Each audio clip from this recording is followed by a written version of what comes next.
ഒരു പ്രധാനപ്പെട്ട വാർത്ത എറണാകുളത്ത് നിന്നും ലഭിക്കുന്നു. എറണാകുളം കലാഭവൻ റോഡിൽ അടച്ചിട്ട വീട്ടിൽ ഒരു മൃതദേഹം കണ്ടെത്തിയിട്ടുണ്ട്. അതൊരു യുവാവിൻ്റെ മൃതദേഹമെന്നാണ് പോലീസ് വൃത്തങ്ങളിൽ നിന്നും നമുക്ക് ലഭിക്കുന്ന വിവരം. തലയിൽ അടിയേറ്റ പാടുകളുണ്ട്. ആ മൃതദേഹത്തിൽ കൊലപാതകമെന്ന സംശയത്തിലാണ് നിലവിൽ സെൻട്രൽ പോലീസ് എറണാകുളം കലാഭവൻ റോഡിലാണ് ഒരു മൃതദേഹം കണ്ടെത്തിയത്. അത് അടച്ചിട്ട വീട്ടിലാണ് ആ മൃതദേഹം കണ്ടെത്തിയത്. അതൊരു യുവാവിൻ്റെ മൃതദേഹമാണ്, കൊലപാതകമാണ് എന്നുള്ള നിഗമനത്തിലാണ് ഇപ്പോൾ നിലവിൽ സെൻട്രൽ പോലീസ് എന്നുള്ള വിവരങ്ങളാണ് ലഭിക്കുന്നത്. കാരണം യുവാവിൻ്റെ തലയിൽ, മൃതദേഹത്തിൻ്റെ തലയിൽ അടിയേറ്റ പാടുകളുണ്ട്.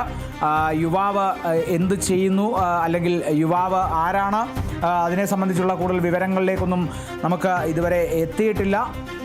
എത്ര വയസ്സുണ്ട് ആ യുവാവിന്, എന്താണ് ഇതിൽ സംഭവിച്ചത്, ആ യുവാവ് ആ വീട്ടിൽ ഒറ്റയ്ക്കാണോ താമസം, ഇത്തരത്തിലുള്ള നിരവധി വിവരങ്ങളുണ്ട്. നമുക്കിപ്പോൾ ഒരു പ്രാഥമിക വിവരമാണ് പോലീസ് വൃത്തങ്ങളിൽ നിന്ന് നമുക്ക് ലഭിക്കുന്നത്. എറണാകുളം കലാഭവൻ റോഡിൽ അടച്ചിട്ട വീട്ടിൽ ഒരു യുവാവിൻ്റെ മൃതദേഹം കണ്ടെത്തിയിരിക്കുന്നു.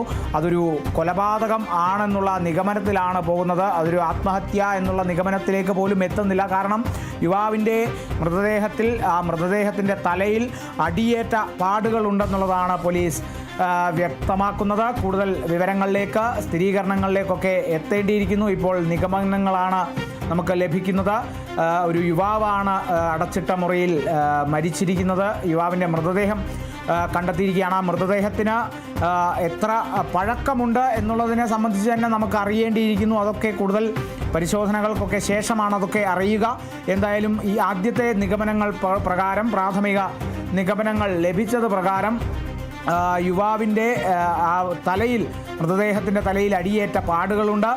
അതൊരു കൊലപാതകമെന്നുള്ള സംശയത്തിലാണ്, നിഗമനത്തിലാണ് സെൻട്രൽ പോലീസ്.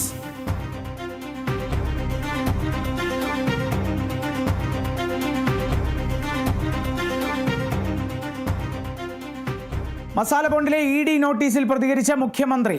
ഇ.ഡി. നോട്ടീസ് പരിഹാസമാണ്. പശ്ചാത്തല സൗകര്യ വികസനത്തിന് വേണ്ടിയാണ് ഫണ്ട് ചിലവഴിച്ചത്. അത് ചിലവഴിച്ചു എന്ന് പറയുക തന്നെ